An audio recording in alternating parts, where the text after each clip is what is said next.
I'm Drew Stevenson, and this is a lecture for my administrative law class about the case Webster v. Doe, a 1988 U.S. Supreme Court case about the preclusion of judicial review, and specifically for these cases that are, quote, committed to agency discretion by law. Now, a quick introduction for my students. Probably every administrative law casebook has a section about the availability of judicial review and a subsection about precluding judicial review. This starts with the APA and its section that basically creates judicial review that opens with sort of two exceptions. And one is where the statutes, other statutes have precluded it, and we have explicit statutory preclusion. And then the second is areas that have been committed to agency discretion by law. And that means there's no judicial review of that point, or no judicial redress for the particular grievance being alleged in the case. So the most famous case about this clause from the US Supreme Court is Webster v. Doe. It's in most of the administrative law casebooks. So let's take a look and see what happens in Webster v. Doe. First, quick look back at the APA section that is the issue in this case, or that this case basically explains. That's 701A2. I have it here on the screen, but if you have the APA in the back of your book in an appendix, you might want to flip to it and just kind of feast your eyes on it for a moment. This chapter applies according to the provisions thereof, except to the extent that agency action is committed to agency discretion by law. So what are we talking about here? Well, the example in this case is the CIA statute, basically the National Security Act, and specifically Section 102C of the NSA, which authorizes the director of the CIA in his discretion to terminate the employment of any CIA employee whenever he shall deem such termination necessary or advisable in the interests of the United States. By the way, the court calls this Section 102 of the National Security Act. If you're looking it up, it has been codified at 50 U.S.C. Section 403C. So here's our facts for Webster v. Doe. There was a CIA technician who's anonymous for the case, John Doe. He was fired after telling a security guard that there at the CIA that he was a homosexual. This got reported up the chain of command.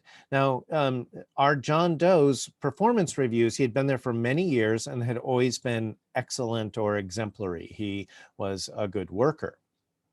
There were no problems with his review. He was not under suspicion. The whole issue that for him was that he told someone at the agency that he was gay, and it got reported, and that was not allowed in the early 1980s at the CIA.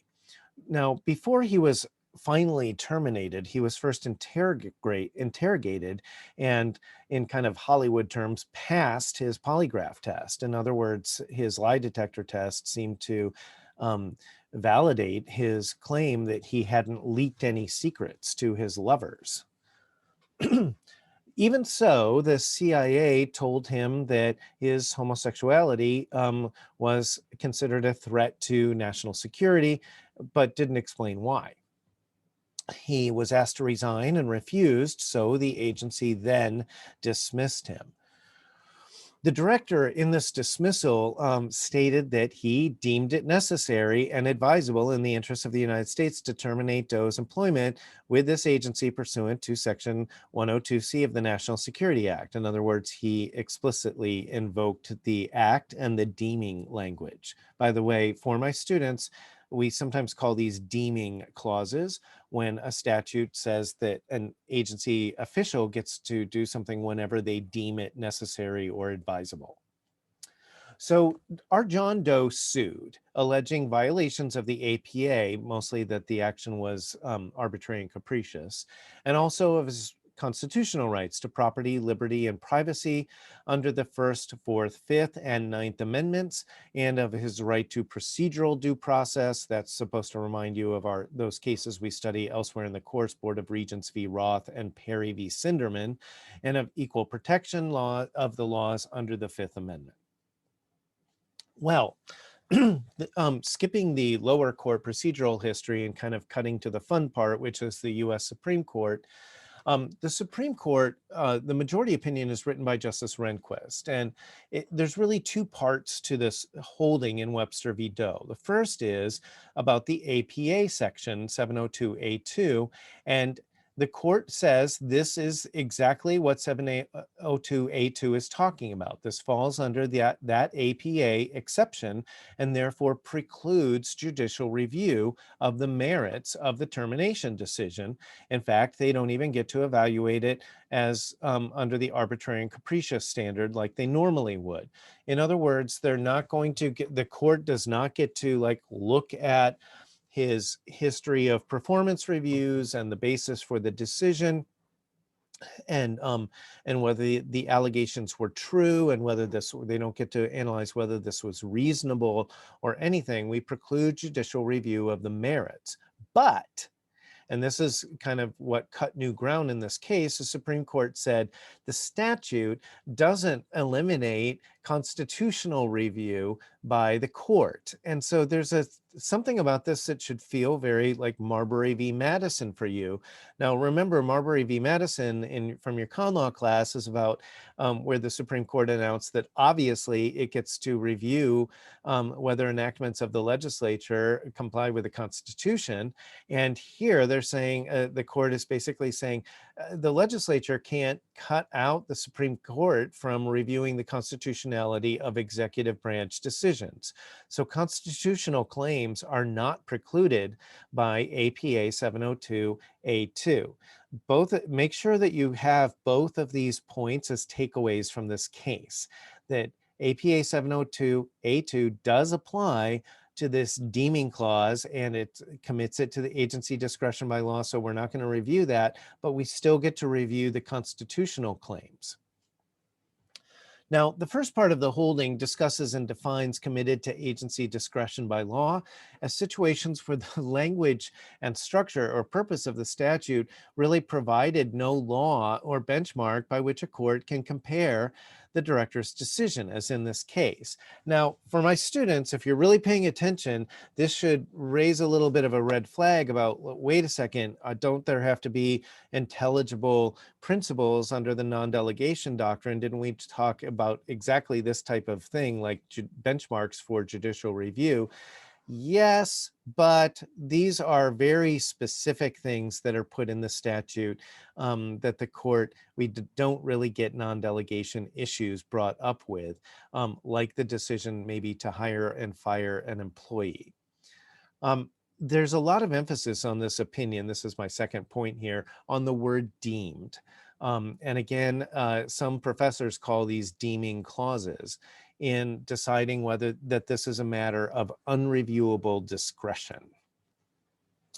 Now, let's talk about the constitutional part of the case. The second part of the holding says that precluding constitutional claims would create a constitutional crisis. I hope you can see why, right? We can't just have Congress saying, by the way, the Supreme Court doesn't get to review whether the executive branch is violating the Constitution anymore.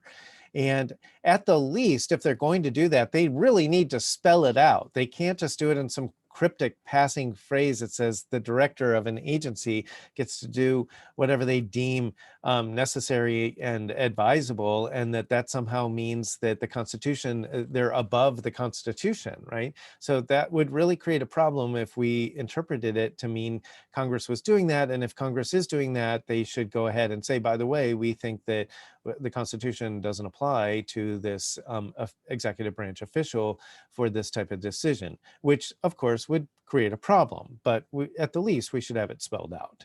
The court remanded the case for development of the constitutional claims back to the lower courts, and which decided them in Doe's favor.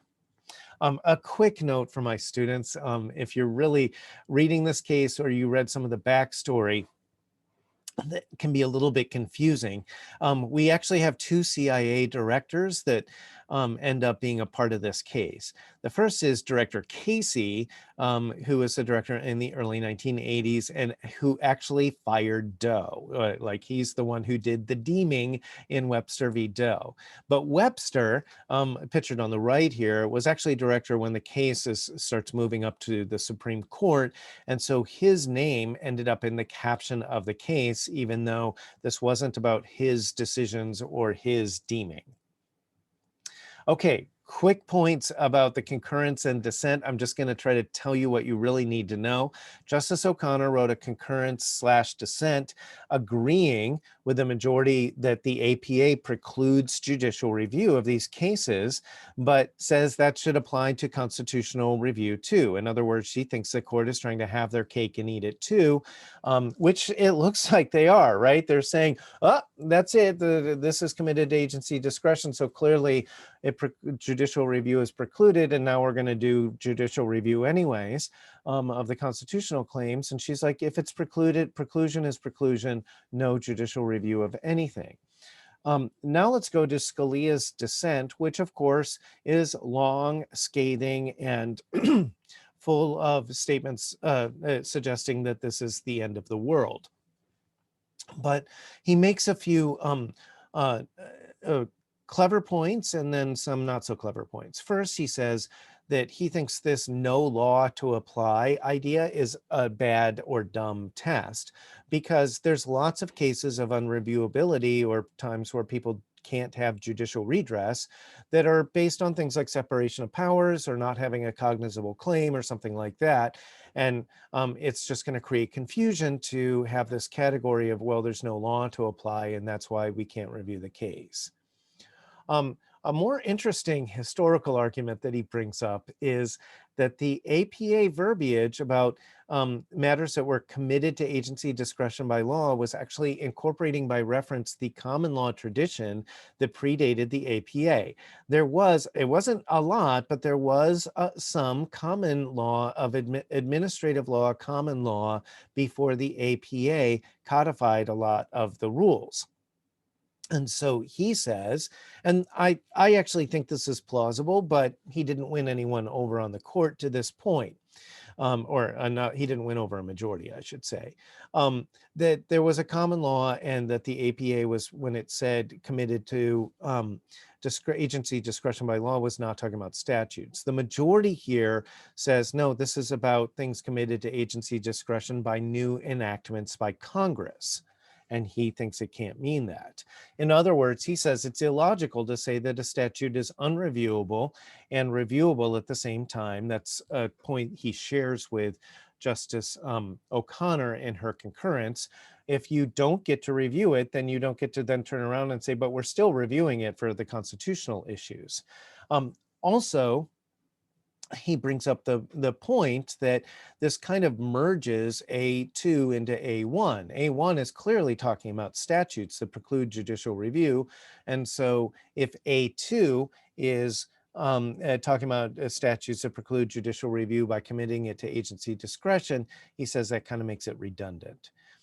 Now, a very interesting and worth reading section of Scalia's dissent here. This actually might be some of my favorite Scalia dissenting work ever, is his section about a whole bunch of constitutional clauses that apply to Congress for which there's no judicial review. In other words, you have no redress if there's a violation. He gives a number of examples of things that the Constitution spells out for, like internal procedures of the houses of Congress, that the courts don't get to do anything about.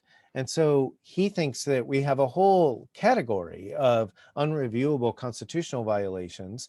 And so saying that, oh, we couldn't possibly preclude judicial review of constitutional violations here seems silly because the Constitution provides a whole bunch of examples of unreviewable constitutional violations.